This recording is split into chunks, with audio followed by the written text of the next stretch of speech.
उसको भी बहुत लाभ हुआ। तो हम आपको हाथ जोड़कर प्रार्थना करते हैं कि आप भी मन के दास बनकर करोड़ों जन्मों तक देख लिया, अब भगवान के भक्त बनकर थोड़ा सा ही अनुष्ठान करके देख लो, थोड़ा सा ही आपके मन के अनुकूल नहीं, शास्त्र के अनुकूल आपकी उन्नति हो, ऐसा करके देख लो,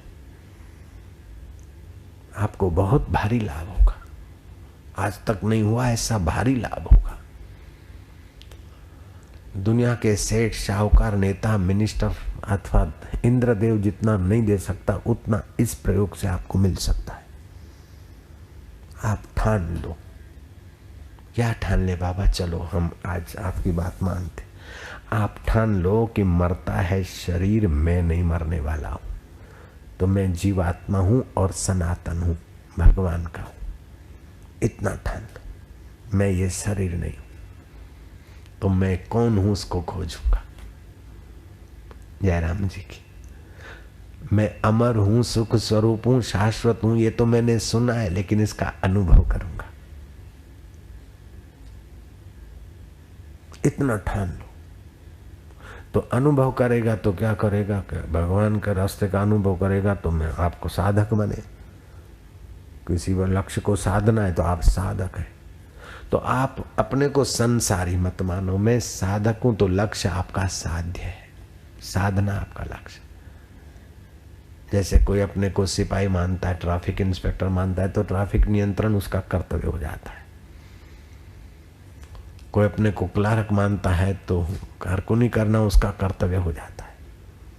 कोई अपने को पिता मानता है तो पुत्रों की पुत्रियों की संभाल लेना उसका कर्तव्य हो जाता है। कोई अपने को पति मानता है तो पत्नी का भरण पोषण करना उसका कर्तव्य हो जाता है। और कोई अपने को पत्नी मानती है तो पति के स्वास्थ्य के अनुकूल भोजन छाजन की सेवा करना उसका कर्तव्य हो जाता है। ऐसे ही कोई अपने को जीवात्मा मानता है तो परमात्मा को पहचानना उसका मुख्य कर्तव्य हो जाता है।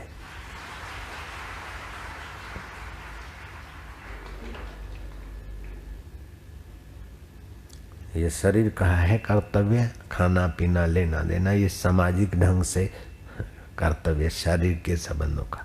लेकिन आपका कर्तव्य है अंतर्मुख होना। संसार का कर्तव्य निभाने से बहिर्मुख प्रवृत्ति होती है और असली कर्तव्य निभाने के लिए अंतर्मुख प्रवृत्ति होती है। तो आप काम धंधा नौकरी छोड़कर बैठ जाओ, ये तो मैं नहीं कहता, क्योंकि इतना सबका दम नहीं है और इतना कोई तैयारी नहीं। लेकिन काम धंधा करते हुए भी कभी कभार 6 महीने 2 महीने 4 महीने 2-5 दिन आप मौन मंदिर में रहो, एकांत में रहो, जहाँ इंद्रियों को खींचने वाले विषय न मिले, खाने का सूंघने का भोगने का साधन जहाँ कम से कम हो और स्वास्थ्य को रख सके ऐसा खान पान हो, अल्पाहार हो, अल्प भोग हो, और ज़्यादा अंतर का सुख लेने का आप थोड़ा अभ्यास करो। थोड़ा अभ्यास करो और वैराग्य धारण करो। अभ्यास तो योग में सहायता देगा और वैराग्य आत्म अनुभव में सहायता देगा। गीता के 8वें अध्याय का 8वां श्लोक सुवर्णमय अक्षरों से अपने हृदय पर लिख लो। भगवान कहते हैं, अभ्यास योग युक्तेन चेतसा नान्यगामिनी परम पुरुषम दिव्यम याति पार्थनु चिंतयन्। अभ्यास तो सबको है, लेकिन अभ्यास में योग मिला दो। उस अभ्यास को ईश्वर के साथ मिलने वाला बना लो। रोटी बनाने का अभ्यास है, लेकिन रोटी मेरे लिए बनाती हूँ, बेटों के लिए, फलाने के लिए नहीं। बेटे बेटी उनमें जो मेरा परमेश्वर है उसके लिए बनाती हूँ, बस डाल दो। झाड़ू बुहारी करती तो मेरे घर को संवारती हूँ, नहीं ठाकुर जी का घर। जो कुछ करो ईश्वर की प्राप्ति के लिए, ईश्वर की प्रसन्नता के लिए करो, तो आपकी हल्की वासनाएं मिट जाएगी और ईश्वर प्राप्ति की भावना दृढ़ हो जाएगी। जब आपकी भावना दृढ़ होगी तो ईश्वर के तरफ से जब सहयोग मिलेगा तो वो अनंत गुना होगा, अनंत बलशाली होगा।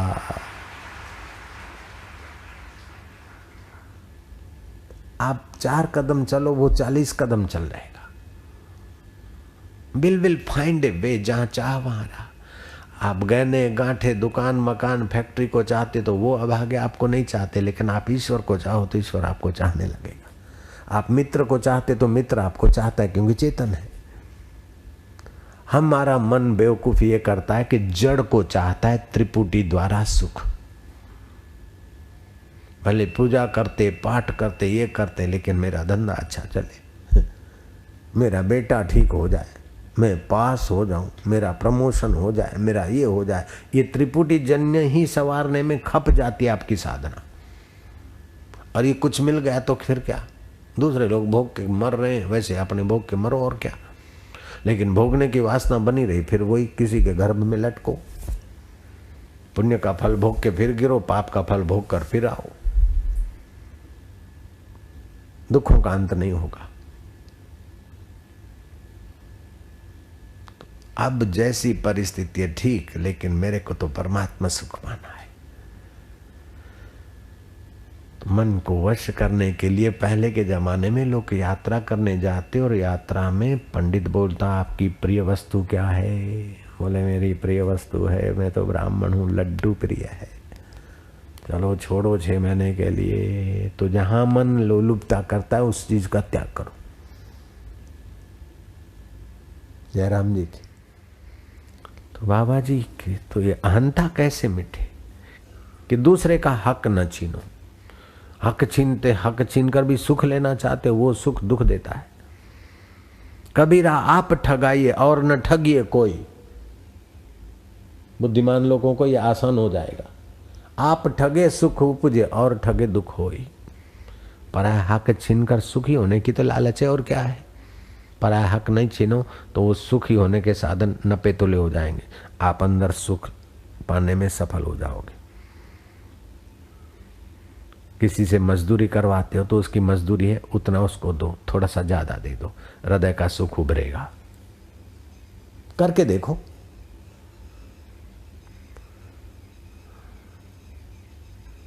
पराया हक जितना है उसका उसको दे दो, चाहे वो ना समझी से नहीं ले पाता, आप समझा के उसको दे दो, हृदय में आनंद आएगा।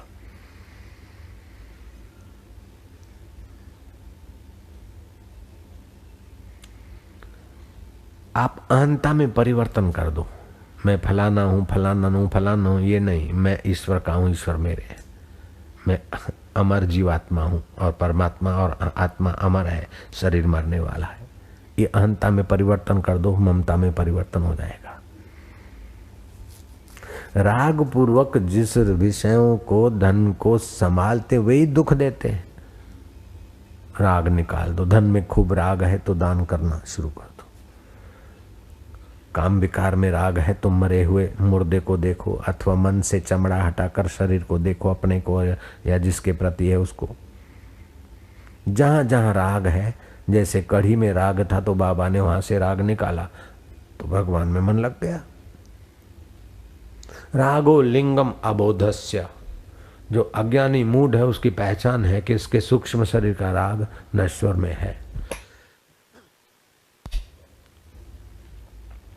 तो अज्ञानी मूड नहीं, महान आत्मा है तो उसकी क्या पहचान। विदुषा नाम किम लक्षणम, महापुरुष के क्या लक्षण। अदृढ़ राग द्वेष। महापुरुष खाएगा, पिएगा, लेगा, देगा, डांटेगा, प्यार करेगा, सब करेगा, लेकिन उसका दृढ़ राग नहीं होता है। लोहे पे लकीरें दृढ़ राग है, धरती पे लकीरें थोड़ा कम है, बालू पे लकीरें बिल्कुल साधक, उत्तम प्रकार के साधक का चित्त है। लेकिन बहते पानी में लकीरें ज्ञानवान का राग है, वो तो दिखेगा। अच्छा बनाया, शाबाश है भाई, अच्छा वातावरण राग हो, गड़बड़ की जरा गुस्सा आया, लेकिन कैसा गुस्सा, पानी में लकीर जैसा। बहुत बढ़िया व्यवहार होता है, बहुत बढ़िया सुख मिलता है,